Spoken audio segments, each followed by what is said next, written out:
सबों को जीवित प्रभु यीशु के पावन और मीठे नाम पर प्रेज द लॉर्ड। जय यीशु, यीशु सहाय, जय मसीह की जय। जय यीशु। प्रार्थना योद्धा परिवार, हमारी अगुआ सिस्टर एस्थर, ब्रदर राज और हम सब भाई बहन मिलकर आज की शाम की आराधना प्रार्थना में आप सबों का हार्दिक स्वागत, हार्दिक अभिनंदन करते हैं। आशा करते हैं प्रभु यीशु की अनुग्रह और कृपा आप सबों के साथ बनी है। आप सब सुस्वस्थ हैं, ईश्वर की दया से सुरक्षित हैं। तो प्रभु ने आज की इस सांझ की बेला में फिर से हमें विभिन्न जगहों से एकत्र किया है, विभिन्न माध्यमों से। कुछ आराधनालय में हैं, कुछ इस यूट्यूब के माध्यम से इस प्रार्थना सभा में जुड़े हैं। तो आइए, प्रभु ने जब हमें बड़े प्यार से नाम लेकर अपने पास बुलाया है, तो आज फिर से हम उस प्रभु यीशु की, उस पिता ईश्वर की, उस पवित्र आत्मा की आराधना करें, स्तुति करें, क्योंकि हम बनाए ही इसीलिए गए हैं कि हम उसकी स्तुति, उसकी आराधना, उसकी महिमा करें। तो आइए, आज की इस प्रार्थना सभा में हम प्रवेश करेंगे। आज की इस प्रार्थना सभा में आरंभिक प्रार्थना मेरे द्वारा होगी, आराधना में अगुवाई मेरे द्वारा होगी और साथ देंगी बहन मेरी, बहन कीर्ति, बहन रश्मि। वचन आज मैं पढ़ूंगा। वचनों की उद्घोषणा आज प्रभु अपनी प्रिय बेटी हमारी अगुआ सिस्टर एस्थर के माध्यम से करेंगे और अंतिम आशीष की प्रार्थना प्रभु अपने दास भाई राज के माध्यम से करेंगे। तो आइए, हम जहाँ कहीं भी हैं एक पल अपने आप को शांत कर लें। हम प्रार्थना की मुद्रा में जाएंगे। हम इस घड़ी प्रभु ईश्वर को पुकारने जा रहे हैं। धन्यवाद।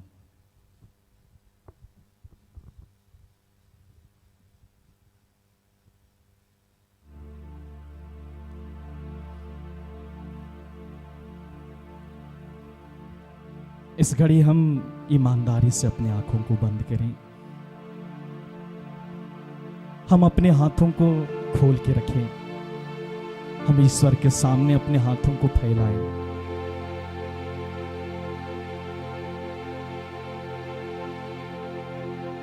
सचमुच में यह प्रभु की महान अनुग्रह का परिणाम है, उसकी दया है जो आज हम जीवित पाए जाते हैं। इस जीवन को इस घड़ी उस ईश्वर के हाथों समर्पित कीजिए जिस ईश्वर ने आपको यह जीवन का वरदान दिया है। इस जीवन के लिए उस ईश्वर को इस घड़ी धन्यवाद कीजिए कि उसने अपने पावन लहू के द्वारा आपको अपना बना लिया है।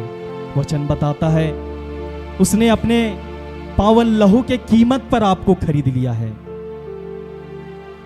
उस ईश्वर का धन्यवाद कीजिए। उसकी दया, उसकी अनुग्रह निरंतर हम पर बनी रहती है। उस ईश्वर ने अपने वचन में कहा है, मैं अनंत काल से तुमसे प्रेम करता आया हूं, इसलिए मेरी कृपा दृष्टि, दया दृष्टि, मेरा अनुग्रह तुम पर निरंतर बना रहता है। उस ईश्वर का इस घड़ी धन्यवाद कीजिए। और सचमुच में वो पिता जो हमारा अब्बा पिता है, उस ईश्वर ने प्रभु यीशु के माध्यम से अपनी उस दया को हमारे लिए प्रदर्शित किया है कि जब हम पाप में ही थे, उसने अपने इकलौते पुत्र यीशु को हमारे लिए भेजा, उसे क्रूस पर मरने दिया ताकि हम जीवन पाए। यह उसकी अपार दया है। सचमुच में उसी ने हम सबों को हमसे पहले प्रेम किया है। उसके इस प्रेम के लिए, उसकी इस करुणा, उसकी इस दया के लिए इस घड़ी धन्यवाद कीजिए। और आज हम विशेष रूप से उस प्रभु से प्रार्थना करें कि उसकी दया, उसकी अनुग्रह, उसकी कृपा जीवन के अंतिम क्षण तक हमारे साथ बनी रहे।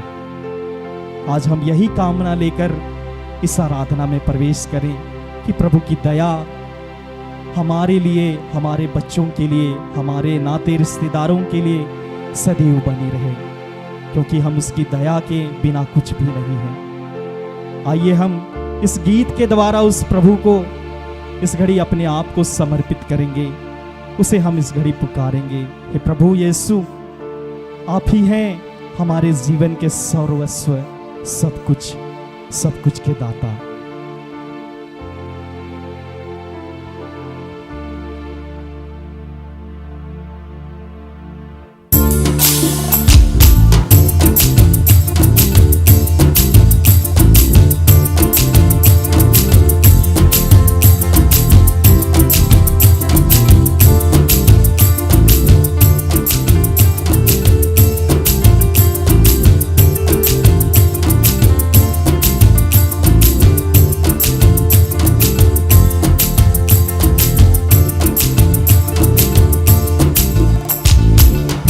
यीशु मैं जाऊँ कहाँ, तेरे सिवा मेरा कौन है यहाँ।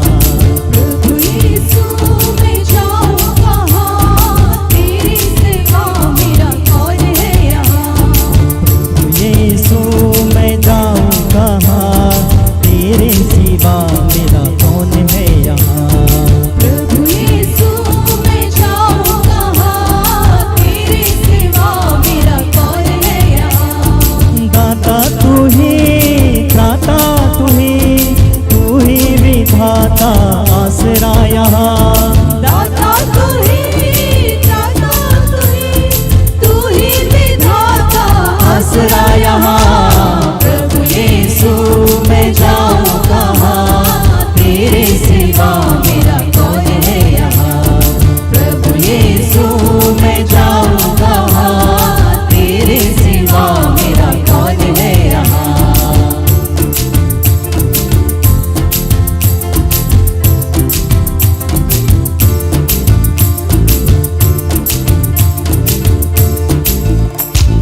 तन मन मेरा तूने दिया, सर्वस्व मेरा लाया हूँ यहाँ।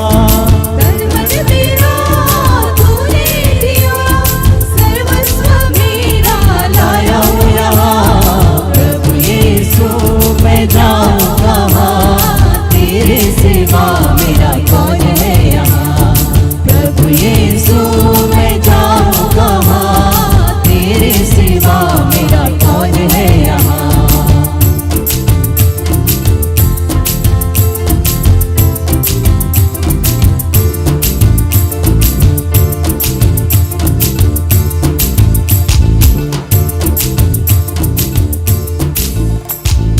मानव का रूप तूने लिया, प्रेम देने ही आया था यहाँ। मानव का रूप तूने लिया, प्रेम देने ही आया था यहाँ। प्रभु यीशु मैं जाऊँ कहाँ, तेरे सिवा मेरा कौन है यहाँ। प्रभु यीशु मैं जाऊँ कहाँ, तेरे सिवा मेरा कौन है यहाँ।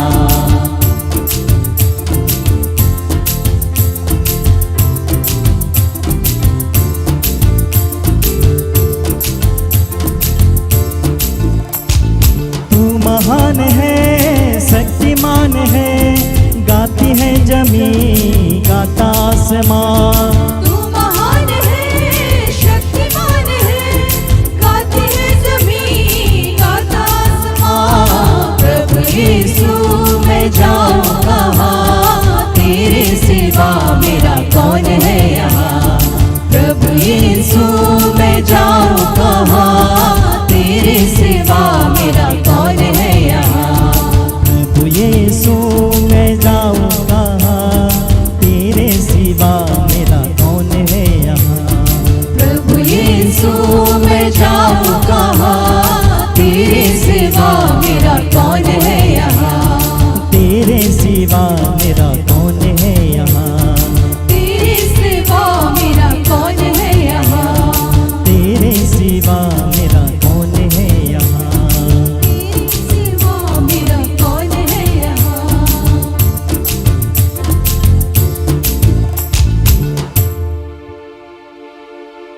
सचमुच में उस यीशु के बिना हम अधूरे हैं। उस यीशु के बिना हमारा कोई अस्तित्व नहीं है, कोई पहचान नहीं है। यीशु ही हमारी पहचान है, यीशु ही हमारा अस्तित्व है। आइए हम और एक गीत के माध्यम से उस प्रभु यीशु को हम इस घड़ी पुकारेंगे।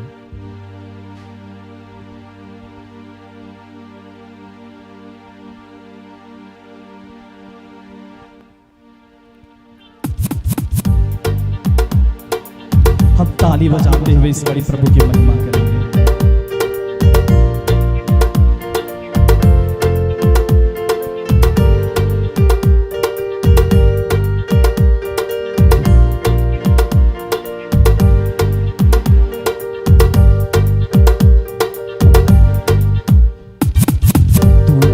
जीवन की रोटी है, तू मेरे जीवन का पानी है। तू मेरे जीवन की रोटी है, तू मेरे जीवन का पानी है। तू मेरे जीवन की रोटी है, तू मेरे जीवन का पानी है। तू मेरे जीवन की रोटी है, तू मेरे जीवन का पानी है। खाता रहूं पीता रहूं, खाता रहूं पीता रहूं, खाता रहूं पीता रहूं, खाता रहूं पीता रहूं। तेरी महिमा गाता रहूं, तेरी ही महिमा गाता रहूं। तू मेरे जीवन की रोटी है, तू मेरे जीवन का पानी है। तू मेरे जीवन की रोटी है, तू मेरे जीवन का पानी है।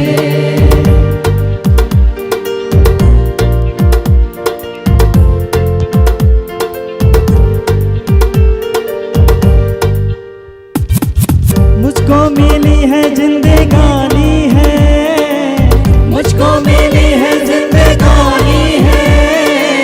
तेरी ही दी कुर्बानी है, तेरी ही दी कुर्बानी है। मुझको मिली है जिंदगानी है, मुझको मिली है जिंदगानी है। तेरी ही दी कुर्बानी है। तेरी ही दी कुर्बानी है। तूने मुझे नया जीवन दिया, तेरे लहू की ये निशानी है। तूने मुझे नया जीवन दिया, तेरी लहू की ये निशानी है। तू मेरे जीवन की रोटी है, तू मेरे जीवन का पानी है। तू मेरे जीवन की रोटी है, तू मेरे जीवन का पानी है। यीशुआ तू आ जा रे, यीशुआ तू आ जा रे, यीशुआ तू आ जा रे, यीशुआ तू आ जा रे, यीशुआ तू आ जा रे, यीशुआ तू आ जा रे, यीशुआ तू आ जा रे, यीशुआ तू आ जा रे।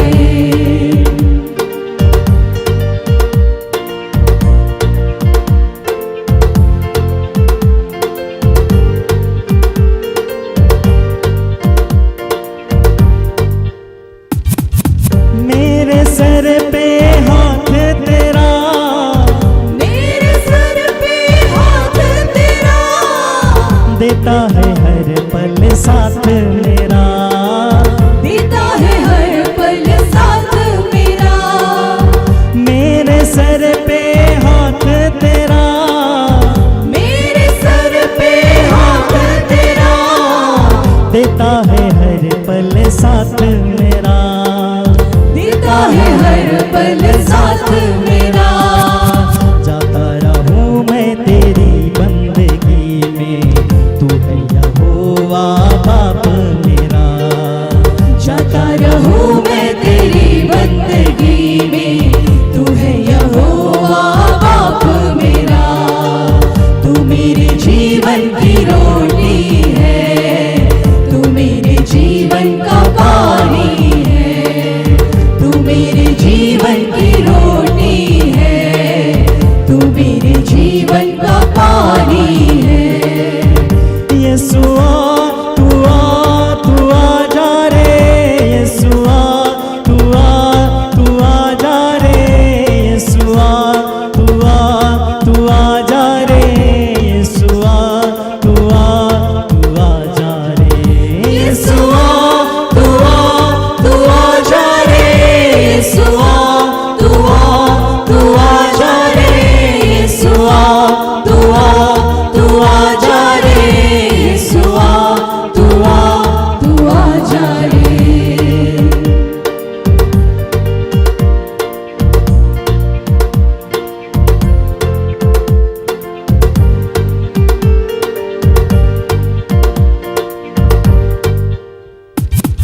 वादा किया है उसने मेरे साथ, वादा किया है उसने मेरे साथ, स्वर्ग में थामेगा यीशु मेरा हाथ, स्वर्ग में थामेगा यीशु मेरा हाथ, वादा किया है उसने मेरे साथ, वादा किया है उसने मेरे साथ, स्वर्ग में थामेगा यीशु मेरा हाथ, स्वर्ग में थामेगा यीशु मेरा हाथ, रखेगा वो मुझको दिल से लगा के, अपना बना लेगा मुझको मेरा बाप, रखेगा वो मुझको दिल से लगा के, अपना बना लेगा मुझको मेरा बाप। तू मेरे जीवन की रोटी है, तू मेरे जीवन का पानी है,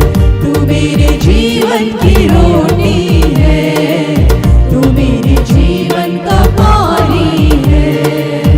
खाता रहूं पीता रहूं, खाता रहूं पीता रहूं, तेरी ही महिमा गाता रहूं, तेरी ही महिमा गाता रहूं।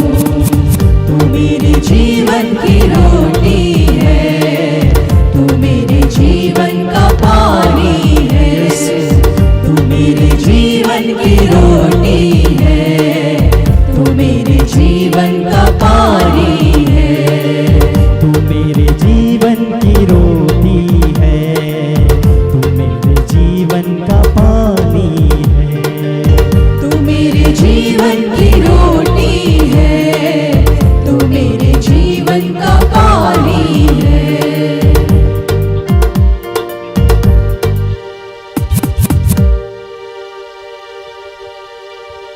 धन्यवाद करते हैं प्रभु यीशु।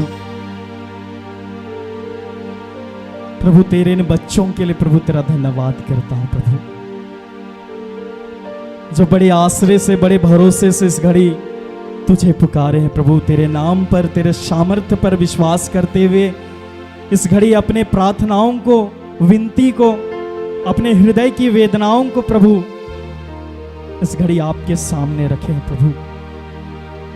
हे यीशु, तेरा वचन कहता है प्रभु, जो तुझ पर भरोसा रखते हुए कभी निराश और लज्जित नहीं होते।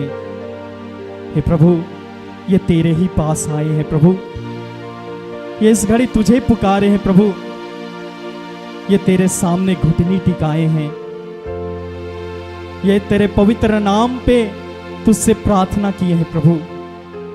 तू इनकी एक एक प्रार्थनाओं को हाँ और आमीन के साथ सुनना, और तू अपनी उपस्थिति को इनके जीवन में दर्शा देना यीशु, कि इनका जुबान भी प्रभु जीवन के अंतिम क्षण तक तेरा नाम लेता रहे प्रभु, तेरी महिमा करता रहे। तेरा धन्यवाद करता हूं प्रभु, तेरी पावन उपस्थिति के लिए धन्यवाद करता हूं यीशु। इस घड़ी प्रभु फिर से हम सब बच्चे आपके पास आते हैं प्रभु। प्रभु इस घड़ी हम तेरे वचन को सुनने जा रहे हैं प्रभु। इस घड़ी हम अपने आप को, अपने शरीर को, अपने शरीर के एक एक इंद्रियों को तेरे हाथों सौंपते, समर्पित करते हैं प्रभु। इस घड़ी हर बातों पर प्रभु अपने आत्मा का अधिकार लेना यीशु। और सचमुच में प्रभु तू आदि अनंत काल से अपने नबी, अपने दास, अपने भविष्यवक्ता से बात करते आ रहा है प्रभु। तू आज प्रभु हमारी अगुआ सिस्टर एस्थर के माध्यम से हम सबों से बातचीत करने जा रहा है पिता। तेरा धन्यवाद करता हूँ, धन्यवाद करता हूँ प्रभु।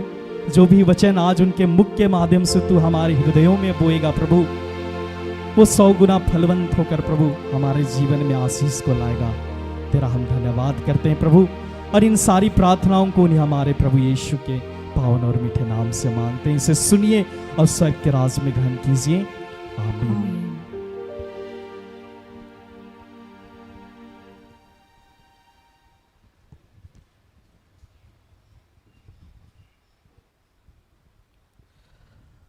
आज के लिए यहाँ का ठहराया गया वचन, जिसे प्रभु ने अपनी प्रिय बेटी हमारी अगुआ सिस्टर एस्थर के माध्यम से दिए हैं, जिस वचन को हम पाते हैं रोमियो के नाम संत पौलुस का पत्र या रोमियो अध्याय 9 वचन संख्या 15 से लेकर 20 तक। यहां वचन ऐसा लिखता है, उसने मूसा से कहा, मैं जिस पर दया करना चाहूंगा उसी पर दया करूंगा, और जिस पर तरस खाना चाहूंगा उसी पर तरस खाऊंगा। इसलिए यह मनुष्यों की इच्छा या उसके परिश्रम पर नहीं, बल्कि दया करने वाले ईश्वर पर निर्भर है। धर्म ग्रंथ फिरौन से कहता है, मैं तुमको इसलिए ऊपर उठाया है कि तुम में अपना सामर्थ्य प्रदर्शित करूं और सारी पृथ्वी पर अपने नाम का प्रचार करूं। इसलिए ईश्वर जिस पर चाहे दया करता है और जिसे चाहे हठधर्मी बना देता है। तुम मुझसे कहोगे, तो ईश्वर मनुष्यों को क्यों दोष देता है? ईश्वर की इच्छा का विरोध कौन कर सकता है? अरे भाई, तुम कौन हो जो ईश्वर से विवाद करते हो? क्या प्रतिमा अपने गढ़ने वाले से कहती है, तुमने मुझे ऐसा क्यों बनाया? यह प्रभु की वाणी है। ईश्वर को धन्यवाद।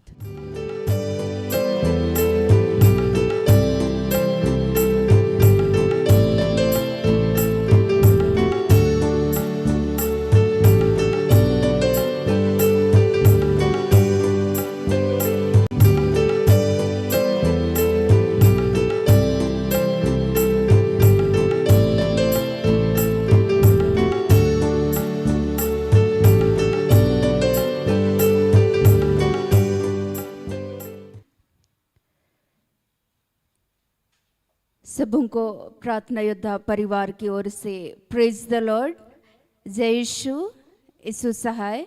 आइए हम लोग इस घड़ी प्रभु से जुड़ने का प्रयास करेंगे। सभी एक पल के लिए अपनी आंखों को बंद करेंगे। हे जीवित महान प्रेमी पिता, सचमुच में प्यारे प्रभु, आज के इस पावन दिन के लिए धन्यवाद करते हैं। धन्यवाद करते हैं पिता, हम सबों को एक झुंड के रूप में आपने एकत्रित किया पिता। आज हम सभी जीवित और सुरक्षित पाए जाते हैं पर प्रभु, ये आपके महाकरुणा का फल है पिता। सचमुच में प्यारे प्रभु, आज के इस दिन के लिए धन्यवाद करते हैं पिता, जहाँ पर भी तेरे नाम से जो भी तेरे दास और दासियाँ खड़े हैं पिता, आज होने दे यीशु मसीह के नाम से हर एक के मुख के द्वारा आप बातचीत कीजिए पिता। जब हम आपके पवित्र वचन पर बातचीत करने वाले हैं, हे पिता, वचन को सुनने और सुनाने में हम सबों की सहायता कीजिए। वचन के एक एक रहस्यों को प्रकट करने के लिए पिता, पुत्र पवित्र आत्मा के नाम पर आपको आमंत्रित करते हैं पिता। आज के दिन में एक एक वचन रूपी बीज जब एक एक के हृदय रूपी जमीन में बोया जाए, 100 गुना फलवंत उत्पन्न हो पिता। आज यीशु मसीह के नाम से तुझसे प्रार्थना करते हैं पिता, तू हम सबों के पाप और गुनाहों को इस घड़ी पिता तू क्षमा कर और अपनी दया करुणा को बरसाने के लिए पुनः धन्यवाद करते हैं पिता। आज हर वो बंधन प्यारे प्रभु जो हमें आपसे अलग करना चाहती है, हे पिता परमेश्वर यीशु के नाम से तोड़ते हैं पिता। आज जितनी भी प्रतिज्ञाओं को आपने हम सबों के जीवन में रख छोड़ा है पिता, आज के दिन में पिता तेरे जीवित वचन को सुनने के दरमियान में प्यारे प्रभु तू एक एक की पुकार को हाँ और आमीन के साथ आप पूर्ण करने जा रहे हैं पिता। आज हम धन्यवाद करते हुए पिता परमेश्वर इस घड़ी सारी बातों का नियंत्रण आपके हाथों देते हुए इस प्रार्थना को प्रभु यीशु मसीह के नाम से मांगते हैं। दया से सुनिए और ग्रहण कीजिए, आमीन। आज का जो वचन हम सबों को दिया गया है, रोमियो के नाम पौलुस प्रेरित के पत्र में से हम लोग सुनेंगे। रोमियो 9 पद संख्याएं 15 से लेकर 20 तक। क्योंकि वह मूसा से कहता है, मैं जिस किसी पर दया करना चाहूं उस पर दया करूंगा, और जिस किसी पर कृपा करना चाहूं उसी पर कृपा करूंगा।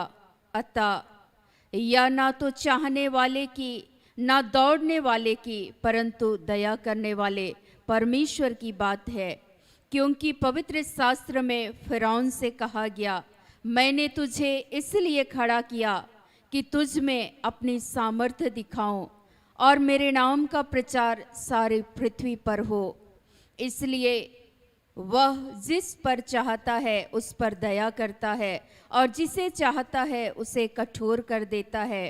अतः तू मुझसे कहेगा, वह फिर क्यों दोष लगाता है?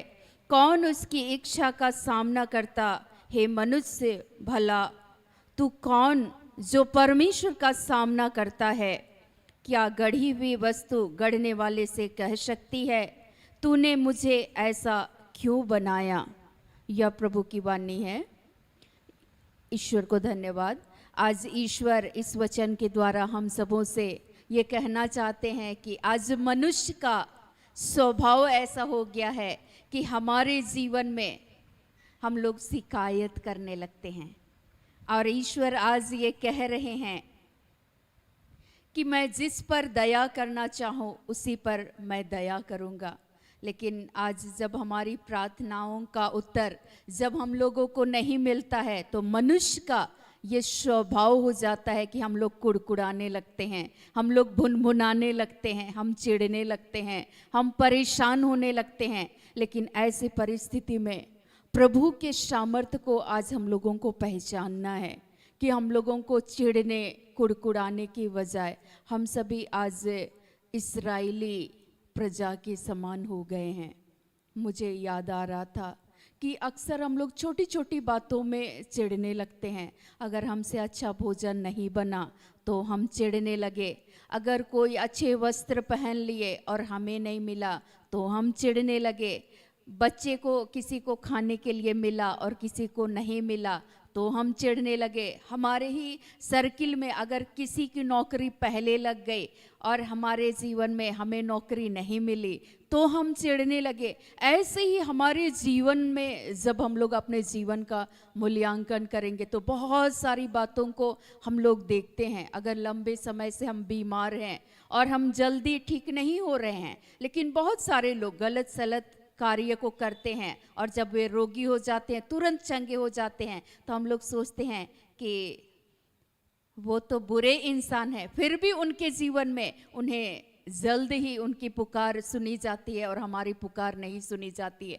ऐसे ही तरह तरह की भावनाएं हमारे अंदर में उत्पन्न होने लगती है। कई बार बच्चे पढ़ने लगते हैं और पढ़ते पढ़ते निराश हो जाते हैं, हम इतना पढ़े हैं, लेकिन जो बेवकूफ़ थी, जो पढ़ने में कमज़ोर थी, वो फर्स्ट आ गई, इसलिए हम परेशान हैं। और ऐसे ही आज मनुष्य की एक प्रवृत्ति होते जा रही है शिकायत करने की। और इसीलिए प्रभु का वचन बहुत सुंदर लिखा हुआ है। जब हम लोग शोक गीत, जिसको विलाप गीत भी कहते हैं, वचन में भाई पढ़ेंगे 3 पद संख्या 39।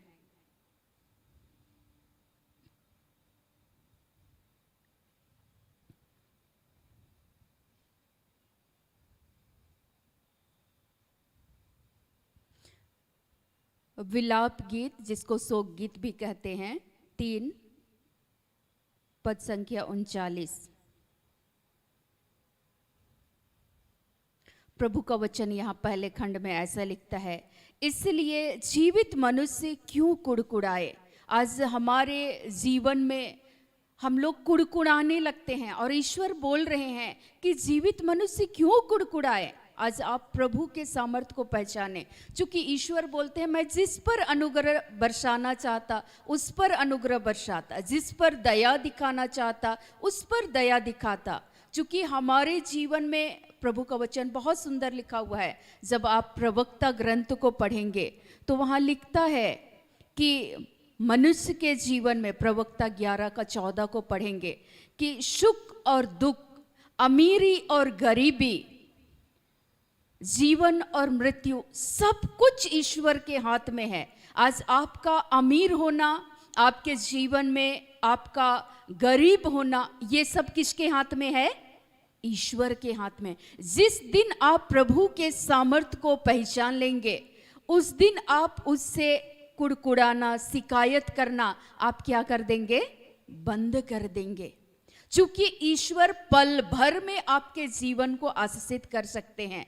और इस्राएली प्रजा इसी बातों को वे भूल गए थे कि वही ईश्वर अपनी अनुग्रह के तहत ईश्वर अपनी दया को दिखाते हैं। अपनी जनता इस्राएली प्रजा चूंकि ईश्वर की चुनी हुई जाति थी, जब वे मिस्र की गुलामी में जीवन को जी रहे थे, प्रभु को तरस आया, प्रभु को दया आया। और इसीलिए वहां लिखता है निर्गमन 3 को जब आप पढ़ेंगे कि वहां इस्राएली लोगों से जब मिस्र में कठोरता के साथ उन पर अन्याय किया जा रहा था, तब वे लोग ईश्वर की दुहाई देने लगे। उन पर बड़े कठोरता के साथ वे लोग ईंट बनाते थे, तरह तरह से उनसे कड़ी मेहनत करवाई जाती थी। उस समय ईश्वर उनकी पुकार को सुने और इसीलिए ईश्वर बोलते हैं, मैंने मिस्र में रहने वाली अपनी प्रजा की दयनीय दशा को देखा और अत्याचारियों से मुक्ति के लिए मैंने उसकी दुहाई को सुना है। प्रभु आपकी हर एक अवस्था से परिचित हैं, लेकिन ईश्वर कई बार हमारे जीवन में जानबूझकर हमारे जीवन में उस अवस्था में डाल कर रखते हैं ताकि हम लोग क्या किए जाएं, शुद्ध किए जाएं, परिपक्व हो जाएं, प्रभु के सामर्थ को पहचाने। लेकिन वही इस्राएली प्रजा भूल जाते हैं। और जब वहां से पलायन का समय आता है, जब वहां से वो लोग मिस्र की गुलामी से मूसा को ईश्वर भेजते और वहां से निकाले जाते हैं, तो वे लोग कुड़कुड़ाते हुए कहते हैं कि हाय, हम लोग मिस्र में हम लोग मछलियां खाते थे, प्याज मिलता था, लहसुन मिलता था। आज हमारे घरों में ऐसे ही झगड़े होते हैं ना, सब्जी के लिए, दाल के लिए, रोटी के लिए, मछली के लिए, कपड़े के लिए। यही उनका नेचर हो गया था।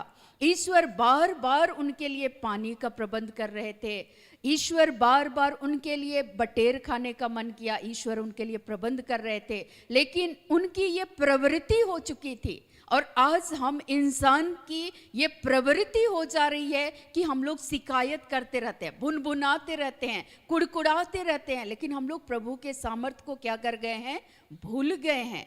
ईश्वर का वचन कहता है कि ईश्वर फिरौन के हृदय पर भी ईश्वर का नियंत्रण था और ईश्वर उनके मन को कठोर कर रहे थे ताकि प्रभु अपना सामर्थ को उस जगह पर प्रकट करे।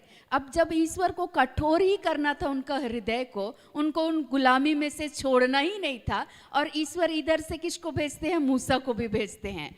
और जब मूसा को बोलते हैं जाओ तुम लाठी, जिस लाठी तुम्हारे पास है उसी के द्वारा तुम्हारे द्वारा मैं कार्य करूँगा, सामर्थ के कार्य को मैं प्रकट करूँगा, और जब तुम मारोगे तो लाठी सांप बन जाएगा, फिर तुम उसको उठा लोगे तो फिर सांप लाठी हो जाएगा। और जब इस तरह के कार्य हो रहे थे और फिरौन का हृदय फिर भी कठोर बना हुआ था, क्योंकि उसके मन को कठोर कौन कर रहे थे, ईश्वर। और उसको उस समय में शक्तिशाली बना कौन रहे थे, ईश्वर। दोनों ही पर ईश्वर का नियंत्रण था। और इसीलिए प्रवक्ता में प्रभु का वचन लिखता है कि सुख और दुख, अमीरी और गरीबी, जीवन और मृत्यु, दोनों पर किसका नियंत्रण है, ईश्वर का नियंत्रण है। हमारे परिवार के प्रियजनों को जब हम लोग खो देते हैं तो हम लोग भी क्या करने लगते हैं, शिकायत करने लगते हैं। लेकिन मैं आज आप सबों से ये कहना चाहूँगी कि जिस दिन आप शिकायत करना बंद कर देंगे, बल्कि आप हर एक बातों के लिए, आप अपने हर एक योजनाओं को जब आप प्रभु को समर्पित करेंगे, प्रभु के सामर्थ्य को पहचानेंगे, उस दिन प्रभु की अनुग्रह हो जाएगी आपके ऊपर में।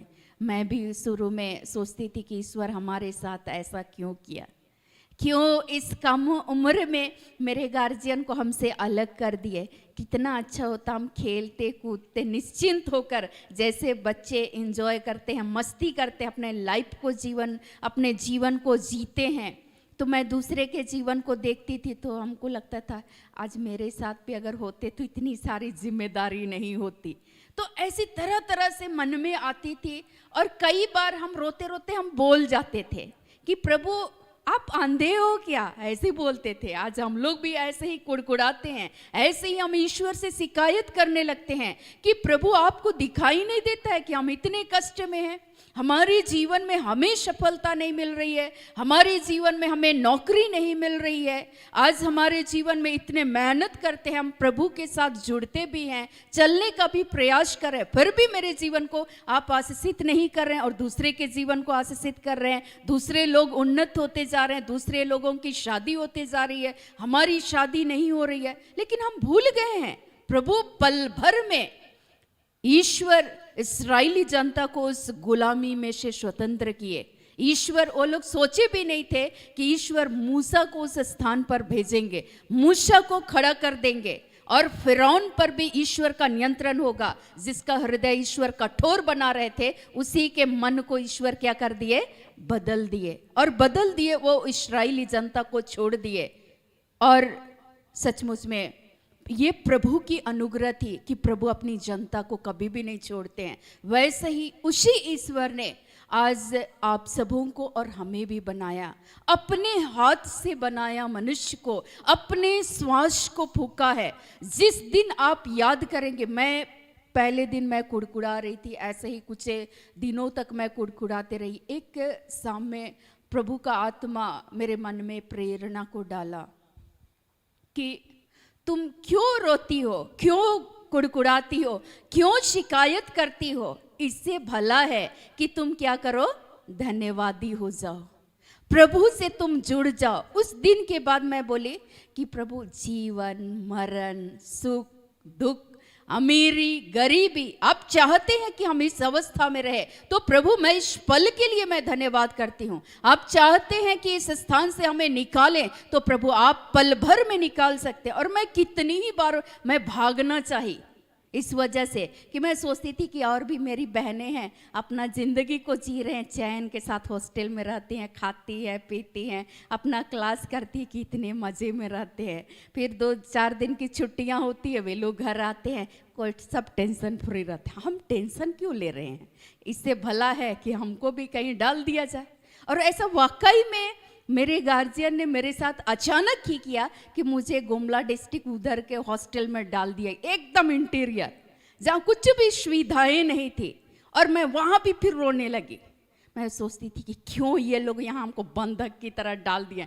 चारों ओर देखती थी, अच्छा इधर नदी है, इधर जंगल है, कुछ भी नहीं है, कोई भी सुविधा, हम भाग के भी कहीं नहीं जा सकते। मिठाई भी खाने का मन करेगा, लेकिन दुकान ही नहीं है, अब जाए तो कहाँ जाए। फिर पैसा भी मिलता था 50 रुपये। मैं सोचती थी 50 रुपये का हम करेंगे क्या?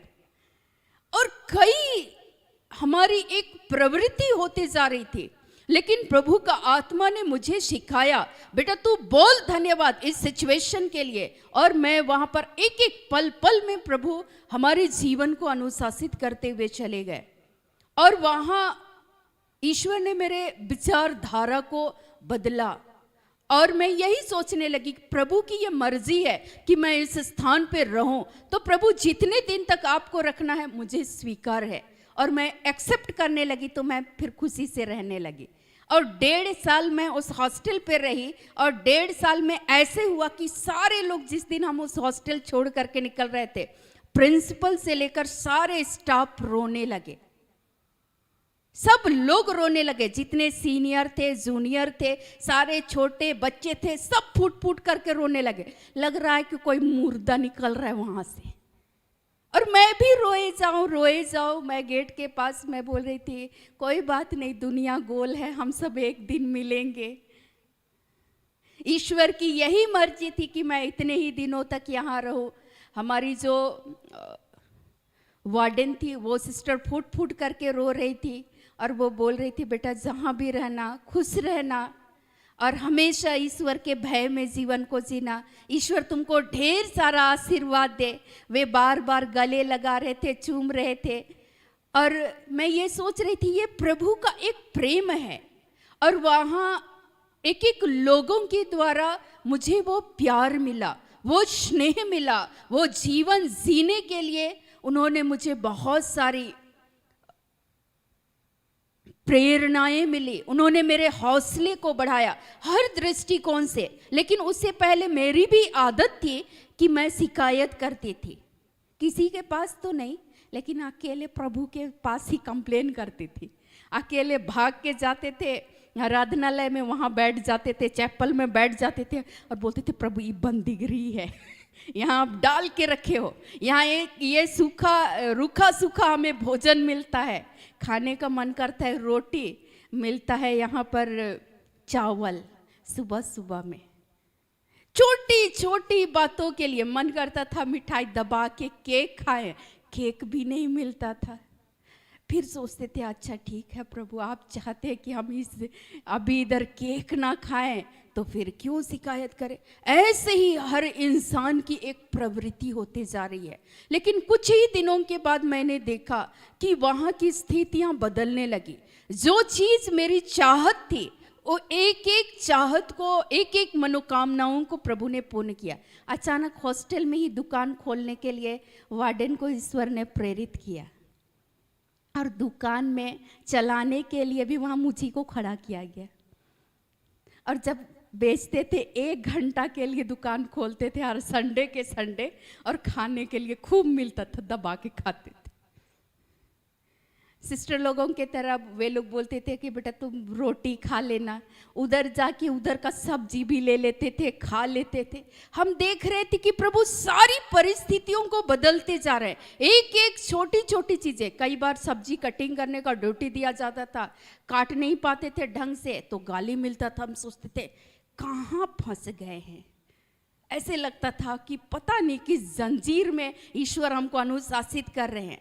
और चूंकि इसलिए वो बहुत बारीकी से सिखाते थे, मैं प्रैक्टिकल बता रही हूँ कि इसलिए चूंकि वे चाहते थे कि हम बारीकी से एक एक कार्यों को हम सीखें। वहाँ बोलती थी कि बेटा आप लोग जानवर हो क्या, ऐसे बड़ा बड़ा काट करके खाओगे? उसको अच्छे से काटो, ढंग से काटो, अच्छे से बनेगा, तुम लोग को खाने में अच्छा लगेगा। जी, अच्छे से कपड़ा पहनो, अच्छे से रेडी रहो, इससे तुम लोग अच्छे से रहोगे, ईश्वर को महिमा मिलेगी। हाँ बोलते जी। अच्छे से सो, तो हम सोते थे, सोने में भी चैन नहीं, कहाँ जाएं। सोते थे तो घूमते रहती थी, और घूमती थी और देखती थी कौन बच्चा कैसा सोया हुआ है। तो हम सोचते थे यहाँ माँ बाप की तरह ये लोग हम लोग से ट्रीट करते हैं। फिर खाते थे तो उंगली ऐसा हो जाता था तो बोला जाता था ऐसे खाना है, ऐसे नहीं वाला लेना है। अब हम सोचते थे कहाँ आ गए, और ये एक नेचर हो रहा था। लेकिन एक दिन पवित्र आत्मा जो मुझे समझाया कि अगर आपके गार्जियन होते तो आपको भी ऐसी छोटी छोटी बातों में सिखाते, लेकिन आपके गार्जियन नहीं है, आज इनके अंडर में हो, तो यहाँ भी प्रभु सिखा रहे हैं। और हर एक बातों को जब हम सीखेंगे, प्रभु वहाँ पर दया कर रहे थे, प्रभु अपने अनुग्रह को दिखा रहे थे। और वहाँ से अचानक एक झटके में प्रभु ने 1.5 साल के अंदर में मुझे वहाँ से निकाला। और जब निकाला तो हमको लगा कि वाह, हम आज़ाद हो गए। अब हम अपने मर्जी के अनुसार हम सो सकते, खेल सकते, कूद सकते। वहाँ तो डिसिप्लिन, हाँ इतने बजे खाना है, इतने बजे उठना है, यहाँ इतने बजे प्रेयर करना है। और मुझे वो अच्छा नहीं लगता था। 1 आध सप्ताह में काफ़ी परेशान रही, लेकिन 1 सप्ताह के अंदर पवित्र आत्मा जब पकड़ा उसके बाद मुझे मज़ा आने लगा। फिर मैं इंजॉय करती थी, पूरा खुश होते थे। चर्च में साफ सफाई का ड्यूटी मिलता था, वहाँ झाड़ू लगाते लगाते पूरा आनंदित रहते थे, वहाँ भी सीखते थे। और वे लोग बोलते थे कितने अच्छे बच्चे हैं, खुशी खुशी काम करते हैं। और वे लोग भी खुश थे। और इस तरह से प्रभु भी चाहते हैं कि हमारे जीवन में प्रभु अपनी अनुग्रह को बरसाना चाहते हैं। इस्राएली जनता की उस कष्ट को, उस पीड़ाओं को ईश्वर जान रहे थे, और उनकी ये आदतें हो गई थी शिकायत करने की। लेकिन प्रभु क्या किया, उनके लिए एक एक वक्त में, हर पल में ईश्वर ने उनकी हर घटी को पूर्ण किया। और ईश्वर ये बताना चाहते, मैं जिस पर दया बरसाना चाहता उस पर दया दिखाता, जिस पर अनुग्रह बरसाना चाहता उस पर अनुग्रह बरसाता। प्रभु की अनुग्रह ही थी ना कि शाऊल को ईश्वर ने पल भर में क्या बना दिया, पौलुस बना दिया। प्रभु की अनुग्रह थी ना कि सुलेमान ईश्वर से धन संपत्ति नहीं मांग रहे थे, लेकिन ईश्वर से प्रज्ञा, ज्ञान, बुद्धि और विवेक मांग रहे थे। और प्रभु ने उसको ऐसा आशीष दिया, ना केवल धन संपत्ति, ना केवल प्रज्ञा, ज्ञान, बुद्धि, विवेक, लेकिन प्रभु ने अपने अनुग्रह के तहत उनको अपार धन संपत्ति दे रखे थे। दिए या नहीं दिए? तो वो ईश्वर पल भर में आपके जीवन को आशीषित कर सकते हैं। अगर जब हम हिजकिय्याह के जीवन को देखते हैं उठा करके, हिजकिय्याह बेचारा तड़प रहा था बिलक बिलक कर, और यशायाह नबी को वहां पर भेजा जाता है और कहा जाता है तुम निश्चय मर जाओगे, अवश्य मर जाओगे। लेकिन चूंकि वो तो राजा थे, राजा हिजकिय्याह वहां पर बिलक बिलक कर रोते हैं, ईश्वर से दया की याचना करते हैं और प्रभु उस पर दया करते हैं और उसकी आयु को वो स्वस्थ लाभ को प्राप्त करते हैं और ईश्वर उसकी आयु को फिर से 15 वर्ष के लिए क्या कर देते हैं? बढ़ा देते हैं। वैसे ही अगर आज आप रोगी हैं, वो ईश्वर पल भर में आपके जीवन पर अपनी दया और अनुग्रह को दिखा सकते हैं, बशर्ते कि आप कुड़कुड़ाना क्या कर दे? बंद कर दे, शिकायत करना बंद कर दे। वो ईश्वर पल भर में आपकी उस दशा को बदल सकते हैं। वर्षों से मैं प्रयास करती थी, वर्षों से मैं अपने घर से मैं भागना चाहती थी। मैं सोचती थी बेकार का, कितना भी भला करो फिर भी गाली सुनो, उससे अच्छा निकल जाओ यहाँ से, ना हम रहेंगे ना गाली सुनेंगे। उससे अच्छा है कि कहीं पर भी हम पढ़ेंगे, लिखेंगे, मेहनत करेंगे, खूब पैसा कमाएंगे और दूसरे की मदद करेंगे। ये मेरी इच्छा थी। ठीक है, सोशल वर्क करेंगे, हम पैसा इसीलिए कमाना नहीं है उसे हम अपना केवल जीवन जिए, इसीलिए कमाना है ताकि दूसरे के जीवन में जो लोग आज तिरस्कृत है उनके बीच में हम काम कर सके। लेकिन प्रभु ने सब कुछ को पल भर में उलट दिया। बिजनेस करते थे, वहाँ मुझे लगता था कि अच्छा ठीक है प्रभु, जीवन यापन के लिए कुछ तो करना पड़ेगा, ठीक है अपना एग्ज़ाम देते रहेंगे, पढ़ाई जारी रखेंगे, सब कुछ करेंगे, लेकिन फिर ये भी चलना चाहिए। अचानक ईश्वर वहाँ सब कुछ को बंद कर दिए और ईश्वर बोले अपना खेत जमीन सब छोड़ो, घर दरवाजा सब छोड़ दो। और ईश्वर की दया थी, प्रभु की अनुग्रह थी। मैं कभी नहीं सोची थी कि जिस रात को जब प्रभु की आवाज़ को मैंने सुना, उस दिन यहीं चुटिया पे ही थे, फुलमनी दी के रूम में ही वहाँ रुके हुए थे। शाम में खाना वाना खाए, प्रार्थना की और लेट गए चैन से। मुझे थोड़ी मालूम था कि आज ही रात ईश्वर मेरे जीवन को बदल देंगे, मुझे बिल्कुल भी मालूम नहीं था। लेकिन ईश्वर की अनुग्रह हुई, ईश्वर की दया हुई कि उस दिन से मेरे जीवन को ईश्वर यूं ही बदल दिए जो कि मैं सोच भी नहीं सकती। और मैं इतने आनंद से मैं भर गई और इतने शांति को मैंने महसूस किया कि शायद उसका हम बखान भी नहीं कर सकते हैं। लगता था कि ये सारी दुख, जो कष्ट, जो पीड़ाएं जो मैंने अनुभव किया, सब कुछ भूल गए और ईश्वर अचानक से सारी चीजों को क्या कर दिए? बदल दी। ये प्रभु की करुणा थी, ईश्वर की दया थी। ये मेरे किसी पुण्य कर्म का फल नहीं है, प्रभु की अनुग्रह। हमेशा ये याद है, क्योंकि हम कोई ऐसा काम नहीं किए हैं कि ईश्वर ऐसे कार्य करे, ऐसे चमत्कार करे। लेकिन हाँ, हमारे पिता सामर्थी है, जिस ईश्वर का नियंत्रण सारे संसार पर है, स्वर्ग पर है, इस पृथ्वी पर है। इसीलिए स्तोत्रकार भजनकार दाऊद लिखते हैं, जिसने स्वर्ग और पृथ्वी को बनाया, जिसने आकाश और पृथ्वी को बनाया, वही परमेश्वर मेरी सहायता करेगा। कोई भी आपकी मदद नहीं कर सकता, लेकिन वो परमेश्वर आपके जीवन में पल भर में दया दिखा सकते हैं, आपके जीवन में पल भर में आपके रोग को दूर कर सकते हैं। पल भर में वो ईश्वर आपको हजारों की संख्या में, हो सकता है उस भीड़ में नौकरी के लिए कतार लगे हों, 2 सीट है, उसमें से 1 सीट आपका होगा। हालेलुया। चूंकि वो परमेश्वर की अनुग्रह हो जाएगी आपके जीवन पर। सुलेमान भी ये सोचे नहीं थे कि ईश्वर आज ही मेरे जीवन को बदल देंगे, मेरे द्वारा इस मंदिर का निर्माण करेंगे। वो सोचे भी नहीं थे कि इतनी सारी धन संपत्ति सब चीजें मिलेंगी। लेकिन आज मनुष्य का ये स्वभाव हो गया है, और इसीलिए जैसे ईश्वर सुलेमान के जीवन को आशीषित कर सकते हैं, साउल को ईश्वर पौलुस बना सकते हैं, क्या वो ईश्वर हमारे जीवन से उस रोग को दूर नहीं कर सकते हैं? कर सकते हैं ना। तो आज हम लोगों को शिकायत नहीं करना है, लेकिन आज हम लोगों को जो भी हम लोग विगत दिनों में वचनों को हम सबों ने सुना है कि हमें धन्यवादी बने रहना है हर समय, और प्रभु के सामर्थ्य को कभी भी नहीं भूलना है कि ईश्वर पल भर में हमारे जीवन को धूलि पर से हमें उठाकर खड़ा कर सकता है। वो ईश्वर जो मूसा से बातचीत कर सकते हैं, वो ईश्वर जो मछुआरों का चुनाव कर सकते हैं, उसी ईश्वर ने आपको चुना है, उसी ईश्वर ने नाम लेकर पुकारा है। उस ईश्वर के लिए आप कीमती हैं, अनमोल हैं। वो ईश्वर पल भर में आपके जीवन को बदल सकते हैं। हमारे ये भाई मुंबई गए हुए थे, लेकिन जाने से पहले मिलने के लिए आए, लेकिन प्रभु बार बार बता रहे थे कि ये हमारे साथ काम करेंगे। हमें भी मालूम नहीं था, किसी को मालूम नहीं था कि कोरोना महामारी आएंगी, और इस महामारी के समय में इनको उधर से वापस आना पड़ा। ये अपने घर पर रहे, फिर इनको बुलाया गया कि हमारे साथ आप काम करना चाहेंगे, और ये भाई आज हमारे साथ काम कर रहे हैं। और सचमुच में ना केवल ईश्वर ने इस भाई के जीवन को परिवर्तित किया। सबसे पहले मुझे याद है कि इनकी बड़ी बहन आती थी, उसके बाद वो अपने भाई बहनों के लिए वो परेशान थी।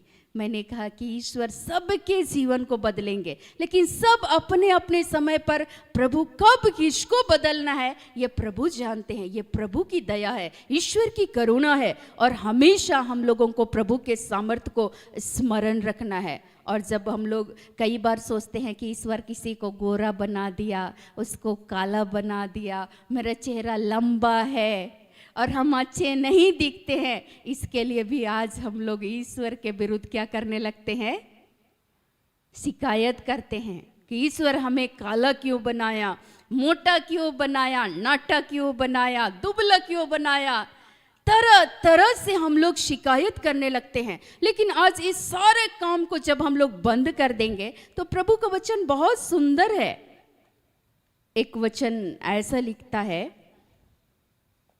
निर्गमन को जब हम लोग पढ़ेंगे, ये काम शिकायत वाला काम अय्यूब भी कर रहे थे। एक पल ऐसे आया जब आप अय्यूब 8 को पढ़ेंगे, 10:8, इसमें लिखता है, तूने अपने हाथों से मुझे ठीक रचा और जोड़कर बनाया, तो भी मुझे नष्ट किए डालता है।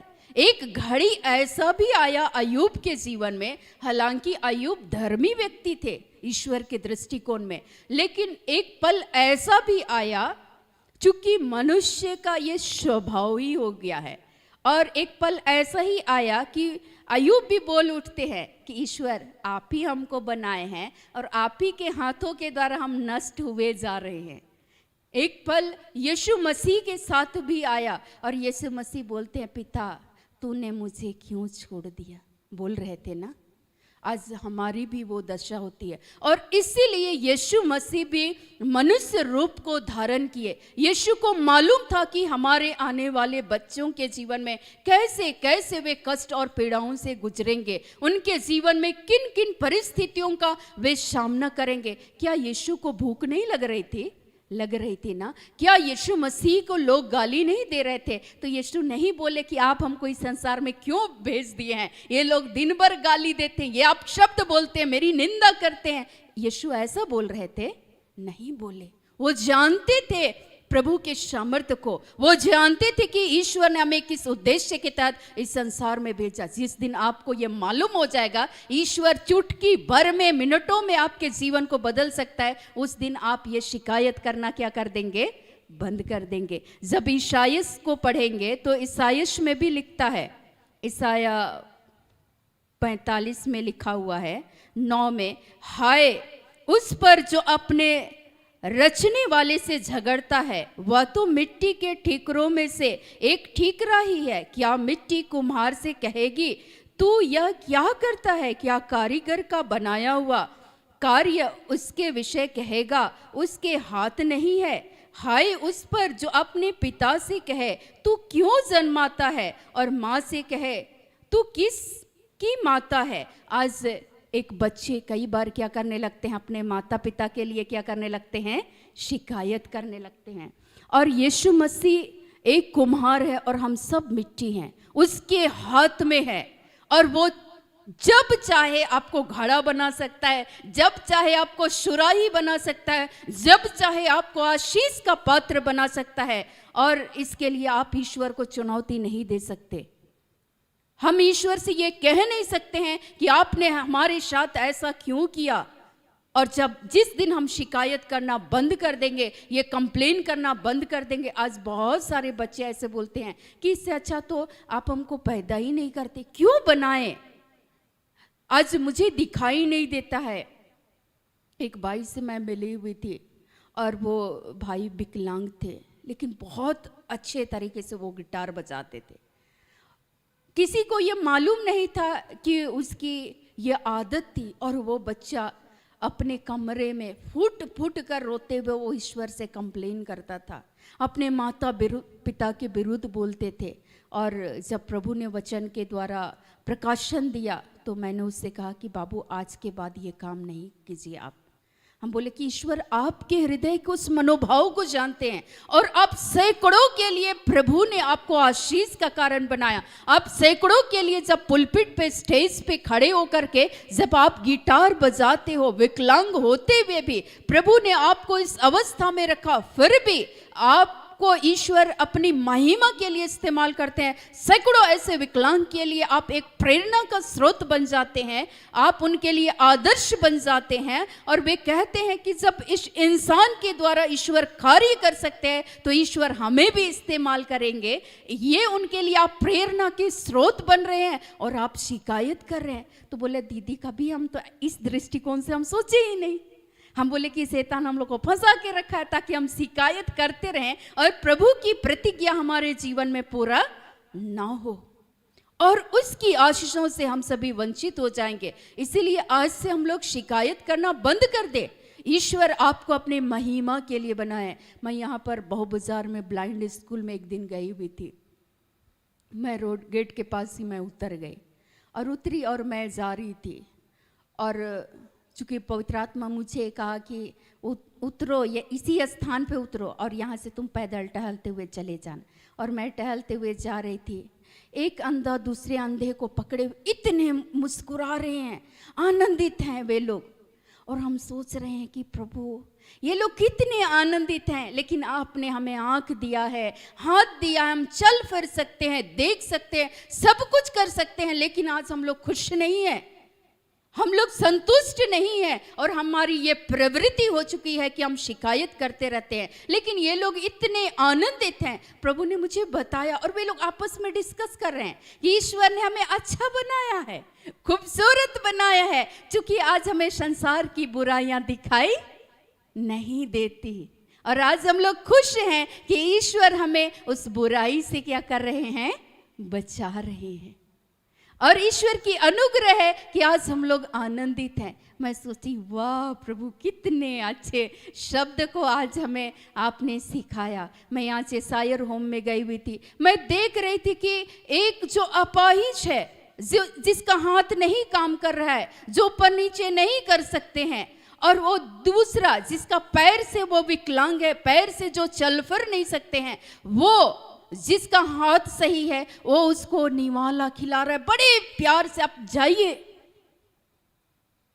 हम लोग आज निकले अपने घर से बाहर और आप देखें, आपकी दृष्टिकोण बदल जाएगी, आपका नजरिया बदल जाएगा। और मैं वहां देख करके मेरा हृदय भाव विभोर हो गया। मैं बोली ओ प्रभु आपका कितना पवित्र प्रेम है, और वे लोग इतने खुश हैं। उसका जो इधर से गिर रहा है, भोजन गिर रहा है, जिसका हाथ सही है वो बड़े प्यार से पूछ रहे हैं। कितना ईश्वर ने उनको कितनी कृपाएं दी है, प्रभु की दया है, ईश्वर की अनुग्रह है। लेकिन आज हम लोग भूल गए, ईश्वर ने सब कुछ दिया है। ईश्वर पल भर में, अगर हम रोगी हैं पल भर में ईश्वर उठाकर खड़ा कर सकता है। अगर हम बेरोजगार हैं, प्रभु की दया के द्वारा हम एक दिन में हम आशीषित हो सकते हैं। ईश्वर की अनुग्रह होगी। हम अगर अंधे हैं, हम यीशु के नाम से देख सकते हैं। हम बोल नहीं पाते हैं, यीशु के नाम से हम बोलने लगेंगे, क्योंकि प्रभु दया करेंगे, प्रभु अनुग्रहकारी है। आज हम लोग शिकायत करना क्या कर दे, बंद कर दे। आज हम अपने स्वभाव पर हम लोग काम करें। ये हमारी जो आदतें हैं ये बदलना चाहिए। जो भी हम लोग सीखते हैं ना उसको अपने जीवन में क्या करना है, लागू करना है। नहीं तो बार बार ये हमारा एक नेचर होते चला जाएगा। और ईश्वर की प्रतिज्ञा, ईश्वर तो बोलते हैं कि बेटा मैं तुम्हारे जीवन को आशीषित करना चाहता हूँ, लेकिन तुम लोग शिकायत करते हो। जिस दिन प्रभु की अनुग्रह हुई उस दिन से मैं शिकायत करना बंद कर दी। प्रभु अच्छे हैं, बुरे हैं, आप चाहेंगे तो आप पल भर में इन लोगों के जीवन को बदल देंगे। और इसलिए प्रभु मैं धन्यवाद करती हूँ। प्रभु अपनी अनुग्रह को, अपनी दया को इस पर दिखाना, जैसे आपने इस्राएली प्रजा को आपने नहीं त्यागा। प्रभु आपने उन्हें छोड़ा नहीं, चट्टान पर से उनके लिए पानी का प्रबंध किया। प्रभु उनके लिए खाने के लिए भोजन का प्रबंध किया। प्रभु अपने मजदूरों के विषय में लिखा गया है, एक दृष्टांत है कि यहाँ लिखता है बारी के मजदूरों का दृष्टांत। स्वर्ग का राज्य किसी गृह स्वामी के समान है जो सवेरे निकलता और दाग की बारी में मजदूरों को लगाए और उन लोगों के लिए 1 दिनार देना है, 2 दिनार देना है, ये तय करता है मालिक। और एक मजदूर जो सुबह आता है, एक मजदूर जो दोपहर आता है, तीसरे मजदूर जो शाम को आते हैं। लेकिन जैसे उसको देने की प्रवृत्ति होती है, मालिक जो स्वामी होता है वो सबको बराबर देते हैं। तो इतने में जो सवेरे आए वो बोलते हैं हम तो सुबह से मेहनत किए हैं फिर भी आप हमको इतना दिए। अब दोपहर में जो आए बोलते हैं हम भी तो सुबह ही आए, लेकिन आप जो लेट से आए, देर से आए, उसको भी आप इतना दिए। तो स्वामी क्या बोलते हैं, इस पर तुम कुछ नहीं बोल सकते हो। मैं साधारण करके, इस पर तुम कुछ नहीं बोल सकते हो, इस पर मेरा नियंत्रण है। मैं जिसको जब देना चाहूँ, जितना देना चाहूँ मैं दे सकता हूँ। इसीलिए ईश्वर बोलते हैं ईसाया 43:43 पद संख्या 13, यदि मैं किसी काम को करना चाहूँ तो मुझे कौन रोक सकता है। प्रभु ही अगर दया करने पे तुले हुए हैं, साउल को पौलुस बनाने वाले हैं, आपके रुकने से वो रुकेगा?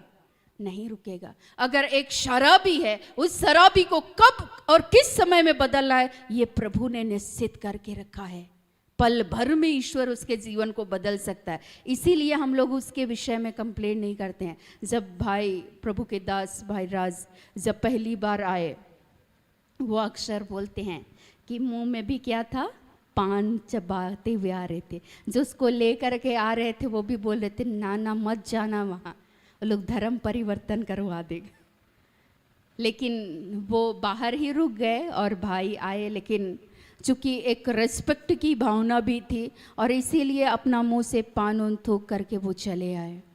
लेकिन जैसे ही उस भाई के लिए जो निवेदन उन्होंने डाला था, परिवार में शांति, और जैसे ही प्रभु से प्रार्थना कर रहे थे, प्रभु एक एक दृश्य को जो मैं दर्शन देखी थी उस दर्शन को दिखा रहे थे। मैं ये नहीं देख रही थी कि वो इंसान पान खाने वाले हैं या शराबी हैं या कैसे हैं, मुझे इसकी कोई परवाह नहीं, क्योंकि मैं इतना जानती हूँ कि इनके जीवन पर प्रभु की दया है, प्रभु की अनुग्रह होने जा रही है। प्रभु उस बातों को दिखा रहे थे, समझा रहे थे कि मैं इसे अपनी शांति से भरूंगा, मैं इस घर को अपनी शांति से भरूंगा, मैं इसके जीवन को आशीषित करूंगा और ये अनेकों के लिए, अन्य लोगों के लिए एक ज्योति और एक प्रकाश का कारण ठहरेंगे। अब मैं प्रभु की बात सुनूं या उसका रंग रूप, उसकी भाषा, उसकी हाव भाव को मैं देखूं? जो प्रभु बोल रहे हैं उसको सुनेंगे ना, कि हमारे प्रभु आज बोल रहे हैं मैं दया करूंगा, मैं अपनी ज्योति, मैं अपनी प्रकाश, उसके जीवन के द्वारा मेरा प्रकाश, मेरी किरणें निकलेंगी। भाई के लिए जब मुझे पता चला गैलन पीने वाले हैं, घर से हमेशा फरार रहने वाले हैं, लेकिन भाई इससे मुक्ति तो हम नहीं दिला सकते। प्रभु दया करेंगे और प्रभु इन भाइयों को क्या करेंगे, स्वतंत्र करेंगे।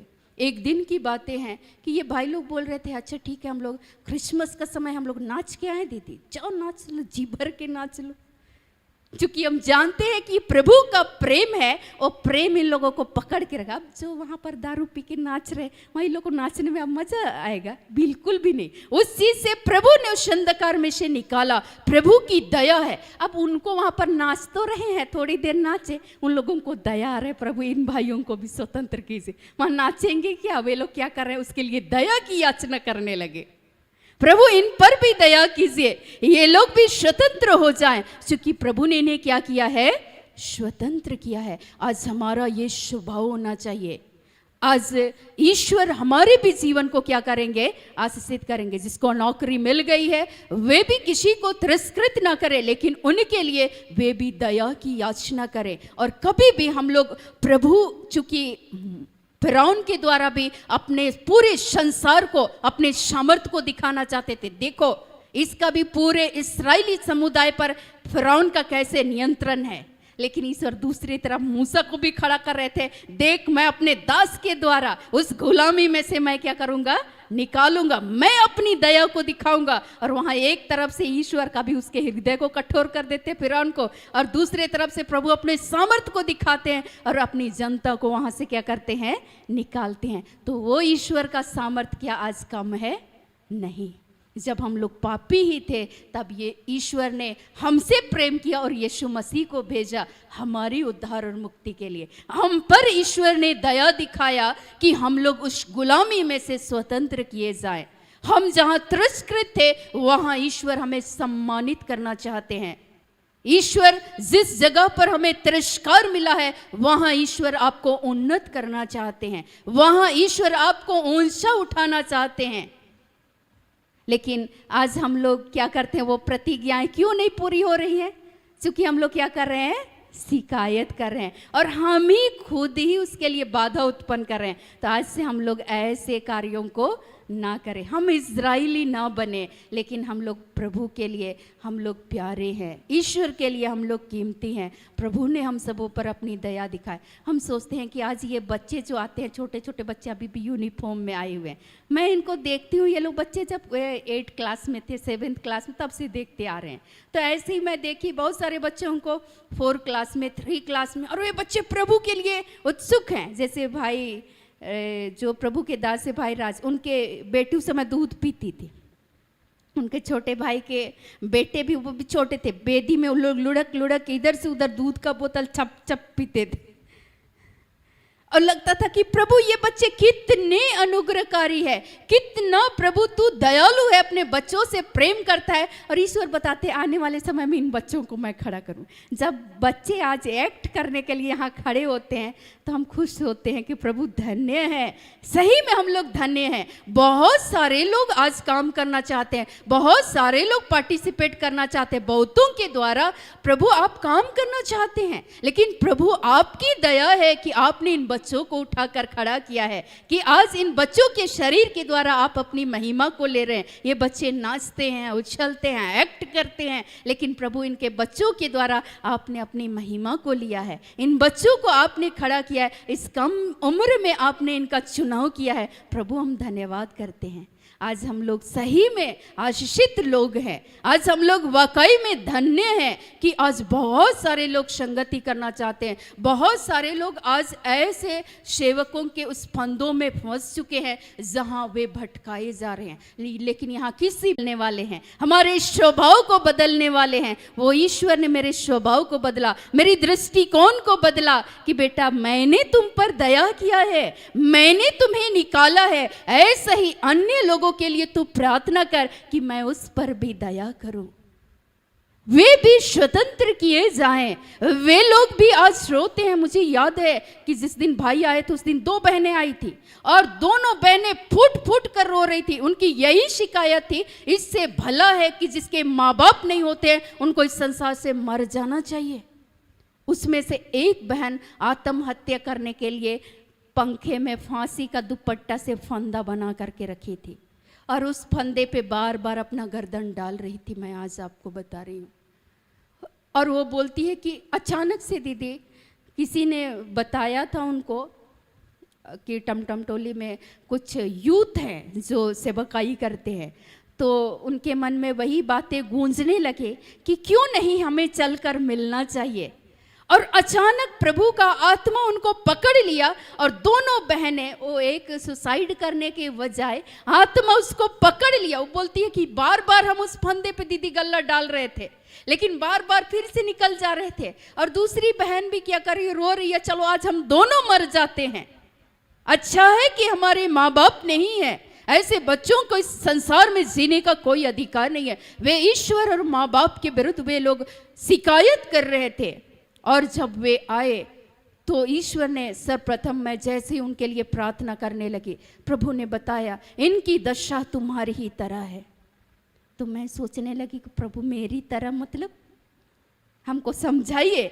ईश्वर ने बताया कि बेटा जैसे मैंने तुम पर दया किया, तुम्हारे गार्जियन नहीं थे तब भी मैं तुम्हारी सहायता किया, तब भी तुम्हारे जीवन की हर घटी को मैंने पूर्ण किया। आज इनसे कहो कि मैं इन्हें अपनी शांति को दूंगा।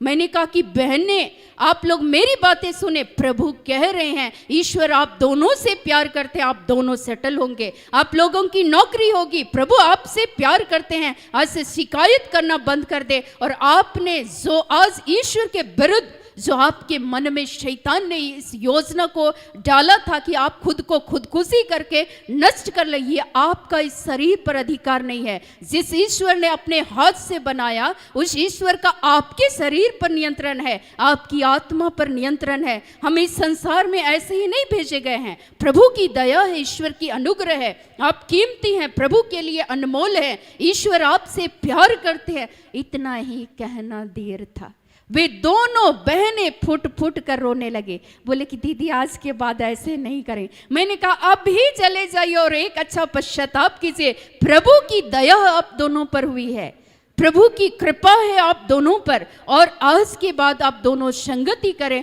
प्रभु आपके जीवन को आशीषित करेंगे। वे बहनें कहने लगी क्या आप हमारी शादी होगी तो आएंगे? मैंने कहा एकदम जरूर आएंगे। और प्रभु की अनुग्रह हुई। सही बात है, छोटी वाली बहन के जीवन को प्रभु ने आशीषित किया। वो एक शिक्षिका के तौर पर खड़ी हो गई और उनका एक बैंक वाले मैनेजर के साथ उनकी शादी हो गई। दूसरी बहन की भी शादी हो गई और वे दोनों ही बहनें खुश थी। और वे लोग बोल रहे थे कि सही में दीदी हम दोनों का नज़रिया चेंज हो गया। हम उनको धर्म परिवर्तन कराए, उनका मन बदला, यीशु मसीह ने उन पर दया किया, ईश्वर ने उनके जीवन को बदला। आज से मैंने कहा कि आज आप शिकायत करना बंद कर दे।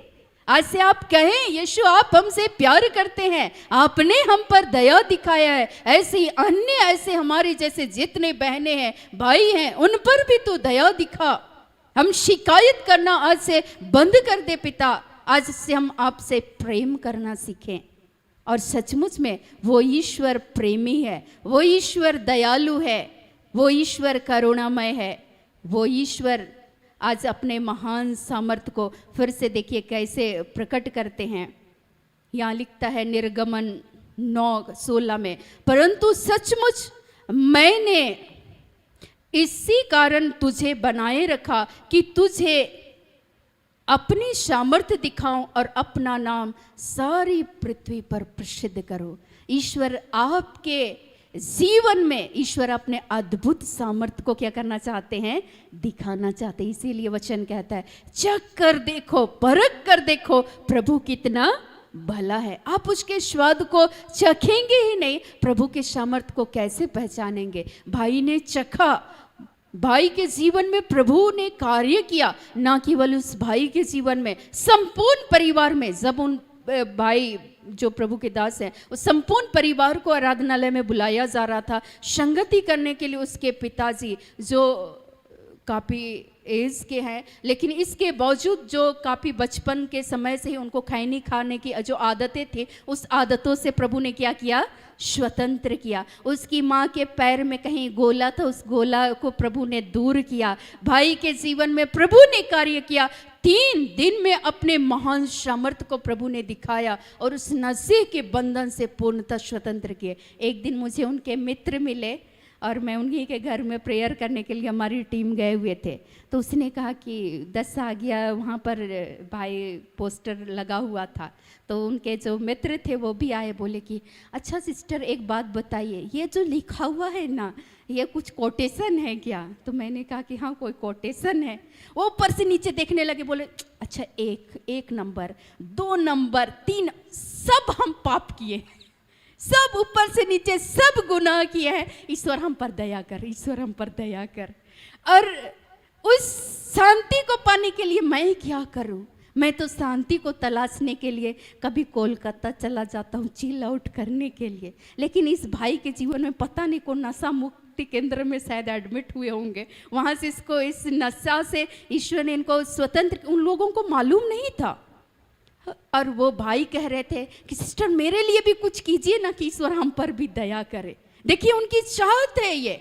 और वो बोल रहे थे मैं बार बार भागते रहा तो मेरा मन अशांत हो जाता है। आज आप अशांत ना हो, आज आप विचलित ना हो, आज आप शिकायत ना करें, लेकिन प्रभु के सामर्थ्य को आज आप पहचानें। प्रभु दया करना चाहते हैं, प्रभु अनुग्रह करना चाहते हैं।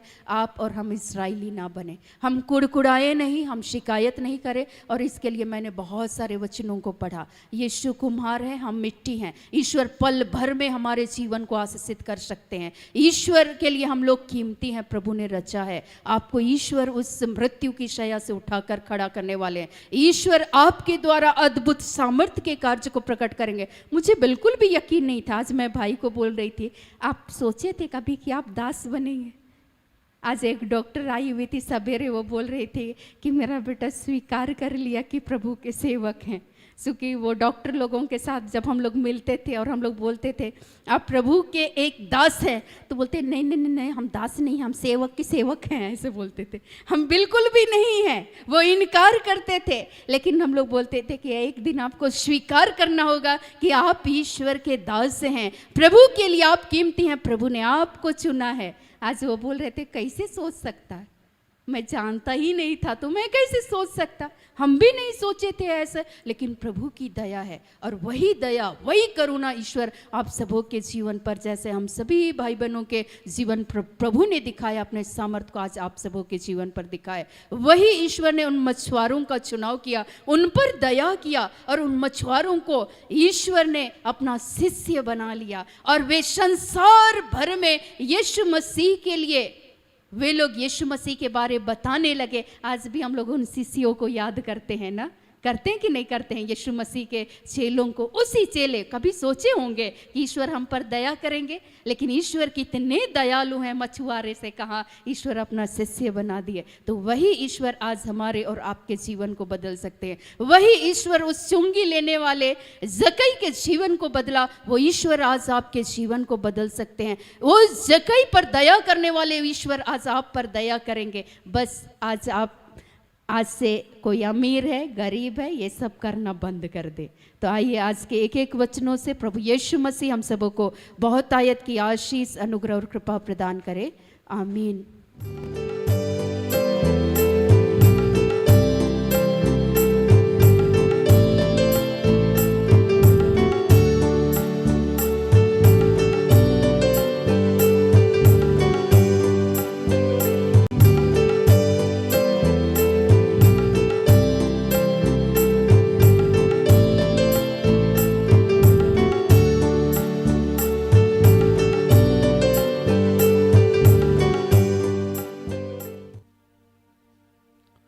आइए हम खड़े हो जाए।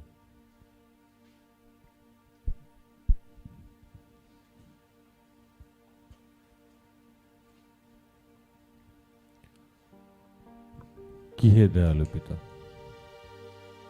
हे स्वर्ग और पृथ्वी के सृजनहार, हे हम सबके रचयिता, तेरा धन्यवाद करते हैं आज के सुंदर और आशीषित दिन के लिए, जो तूने एक नए अध्याय के रूप में हमारे जीवन से जोड़ दिया।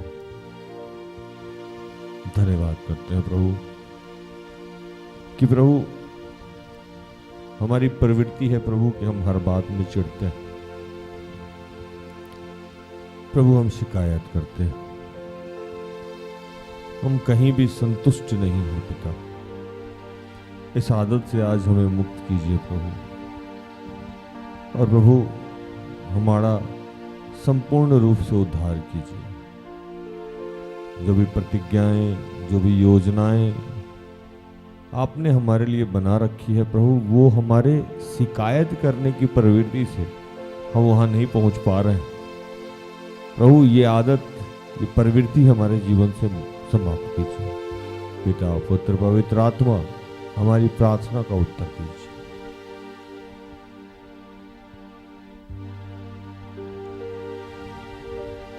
यहोवा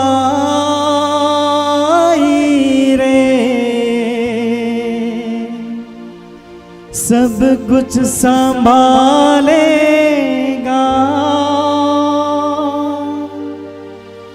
यीशु तेरा नाम मेरा शरण स्थान, तेरी मैं स्तुति करूँगा।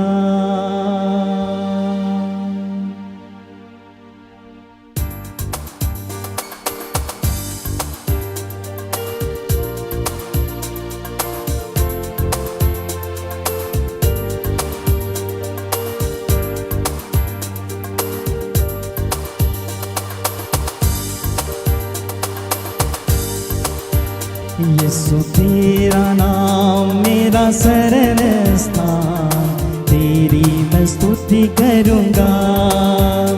यीशु तेरा नाम मेरा शरण स्थान, तेरी मैं स्तुति करूँगा।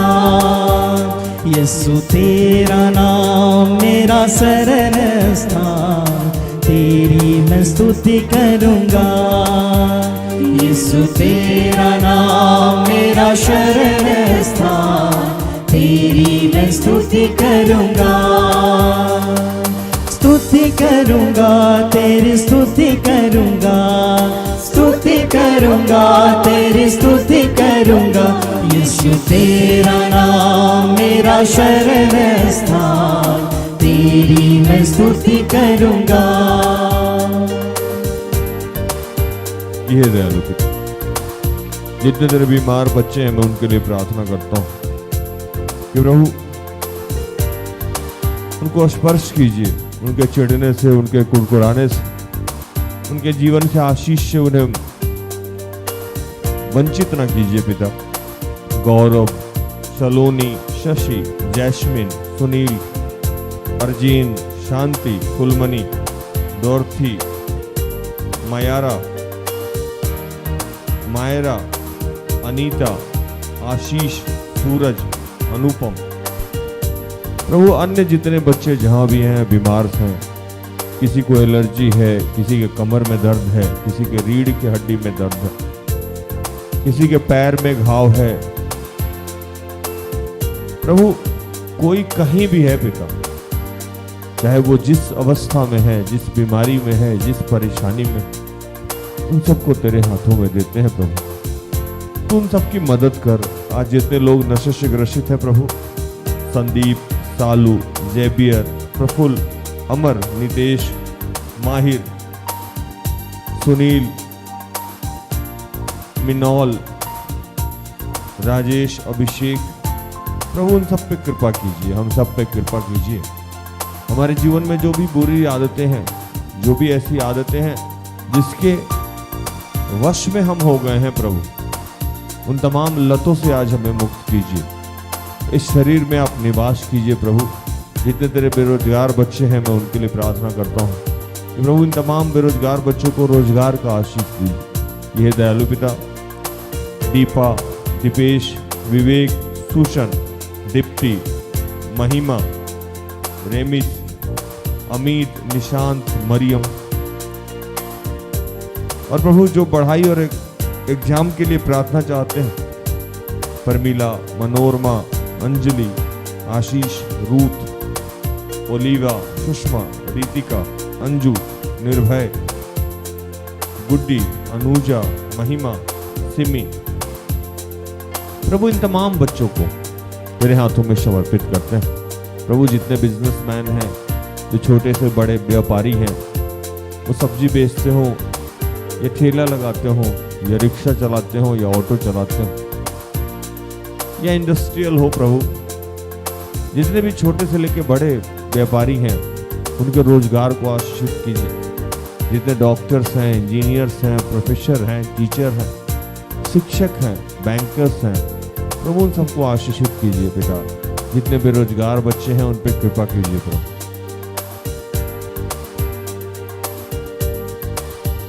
यहोवा राफा चंगा करने वाला है।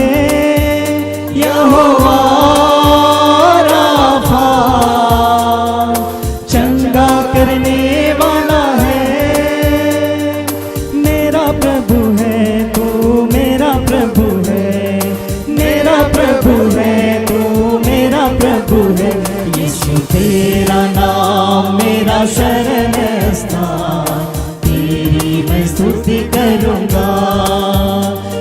यीशु तेरा नाम मेरा शरण स्थान, तेरी मैं स्तुति करूँगा, स्तुति करूँगा, तेरी स्तुति करूँगा, स्तुति करूँगा, तेरी स्तुति करूँगा। यीशु तेरा नाम मेरा शरण स्थान, तेरी मैं स्तुति करूँगा। हे पिता, जो लोग भी पवित्र आत्मा के लिए भूखे और प्यासे, ऋतिक, अयान, अंजेला, कुलदीप, अनूपा, अजय, सेजल, अमर, सुरेश, गीतांजलि, अंजू, निशी, निशांत, रीना, मरियम, शीतल, विक्की, अश्रेन और जो लोग पारिवारिक प्रार्थना चाहते हैं, दीपेश, सिलिविया, मुक्ति, रोशनी, संगीता, संजय, नमिता, संदीप, विनीलिवा,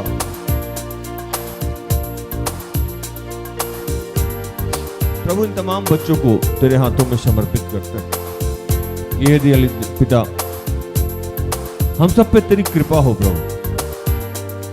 आज जितने लोग उदास है प्रभु, निराश है प्रभु, हतोत्साही है प्रभु, उन सबको भी तेरे हाथों में समर्पित करते हैं प्रभु। कि पिता उन सब में और हम सब में एक नया उत्साह, एक नई एनर्जी, एक नई शक्ति भर प्रभु, ताकि हम तेरी इच्छा के अनुसार जीवन व्यतीत कर सकें।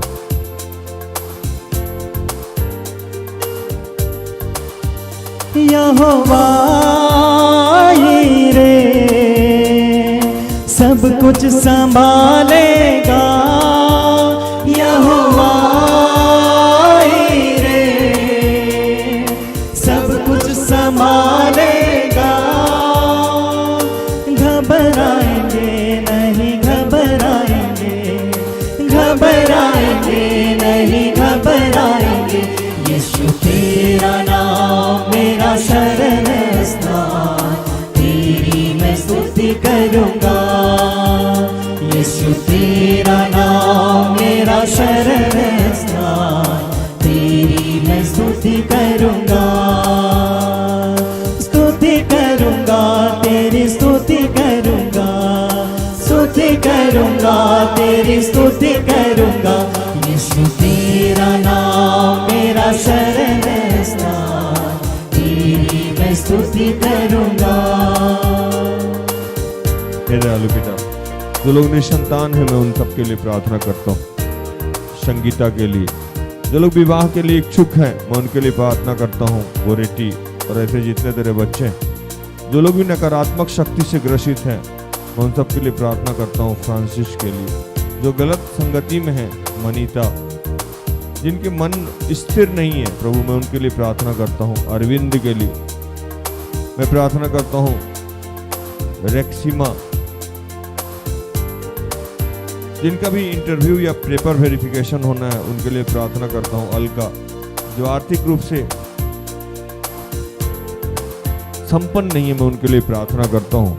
शाश्वती के लिए प्रभु मैं प्रार्थना करता हूँ। अपने देश के प्रधानमंत्री के लिए, राष्ट्रपति के लिए, हमारे जितने मुख्यमंत्री हैं, जितने राज्यपाल हैं, जितने सरकारी गैर सरकारी कर्मचारी हैं प्रभु उनके लिए प्रार्थना करता हूँ।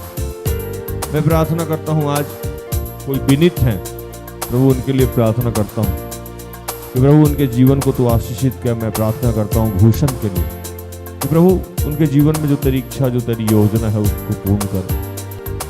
तेरा धन्यवाद करता हूं।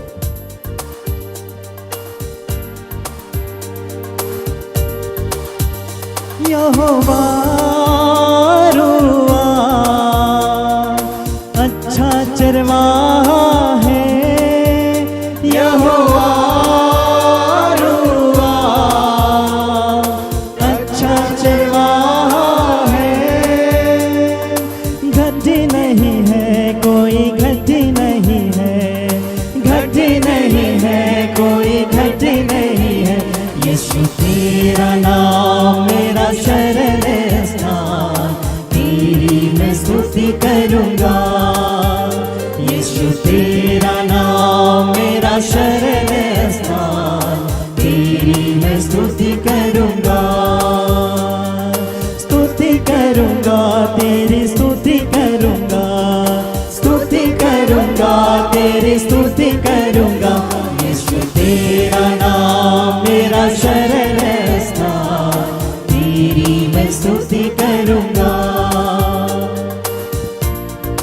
ये दयालु पिता, जितने लोग बीमार हैं, जो बुजुर्ग हैं, मैं उनके लिए प्रार्थना करता हूँ। मैं लॉरेंस के लिए प्रार्थना करता हूँ। और ऐसे जितने लोग बीमार हैं प्रभु, मैं उन सब के लिए प्रार्थना करता हूँ। जितने विधवा विधुर हैं, मैं उनके लिए प्रार्थना करता हूँ। जितने बुजुर्ग लोग हैं, मैं उनके लिए प्रार्थना करता हूँ। जितने अनाथ लोग हैं, मैं उनके लिए प्रार्थना करता हूँ।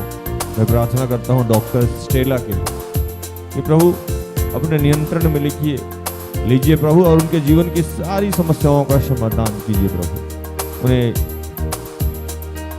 अपने अधिकार में लीजिए, अपने पास जगह दीजिए प्रभु। हे पिता, तेरा धन्यवाद करते हैं। जितने फादर्स हैं, बिशप हैं, पंच हैं, पादरी हैं, जितने स्वतंत्र रूप से सेवकाई करते हैं, मैं उनको तेरे हाथों में देता हूँ। और प्रभु, मैं उन पति पत्नी को भी तेरे हाथों में देता हूँ जो निरंतर क्लेश में है, झगड़े में है। मैं उस छोटे छोटे बच्चों को भी तेरे हाथों में देता हूँ जो अपने बड़ों की आज्ञा को नहीं मानते हैं। और मैं उस तमाम बच्चों को भी तेरे हाथों में देता हूँ जो हर बात पे चिढ़ते हैं, हर बात पे शिकायत करते हैं। प्रभु, ये हमारे जीवन में जो अविश्वास की बातें हैं, आज हमसे मुक्त कर प्रभु। फिर से पूरे विश्व को आपके हाथों में समर्पित करते हैं और इन तमाम प्रार्थना को प्रभु यीशु के जीवित और पवित्र नाम से मांगते हैं। दया से सुन और स्वर्ग के राज में ग्रहण कर, आमीन। तो धन्यवाद। प्रभु आप सबको आशीष दे। आशा करते हैं कि आज की प्रार्थना से, आराधना से, वचनों की उद्घोषणा और अंतिम प्रार्थना से प्रभु ने आप सबको स्पर्श किया होगा। प्रार्थना परिवार निरंतर आपका आभारी है कि आप हमारे साथ हैं, हमारा सहयोग करते हैं। यूट्यूब पे बहुत सारे कंटेंट हैं जो आप एक दूसरे के साथ साझा कर सकते हैं, एक दूसरे के लिए विश्वास में वृद्धि का कारण बन सकते हैं। तो प्रभु आपको आशीष दे। अगर आपके पास कोई गवाही है जो प्रार्थना योद्धा के माध्यम से प्रभु के सामर्थ्य के द्वारा आपके जीवन में प्रकट हुआ है, तो कृपया वीडियो बना के हमें साझा करें। हम भी उसको दूसरे तक साझा करेंगे और उसको देखने के माध्यम से लोगों की विश्वास की वृद्धि होगी। तो धन्यवाद। प्रभु आपको आशीष दे। कल संध्या 5:30 में हमारी आपकी फिर से मुलाकात हो जाएगी। तब तक के लिए स्वस्थ रहें, सुरक्षित रहें, सरकारी नियमों का पालन करें, प्रभु के आदेश का पालन करें। जैसा मैं रोज कहता हूं कि हम सब में बहुत सारी दुर्बलताएं हैं, कृपया हमें क्षमा करो और हमारे लिए प्रार्थना करें। प्रार्थना योद्धा परिवार अगर आपके किसी भी काम आ जाए तो कृपया हमें संपर्क करें। हम सब अपने आप को धन्य समझेंगे। प्रभु आपको आशीष दे। जय यीशु सहाय। Praise the lord. Good night, good bye.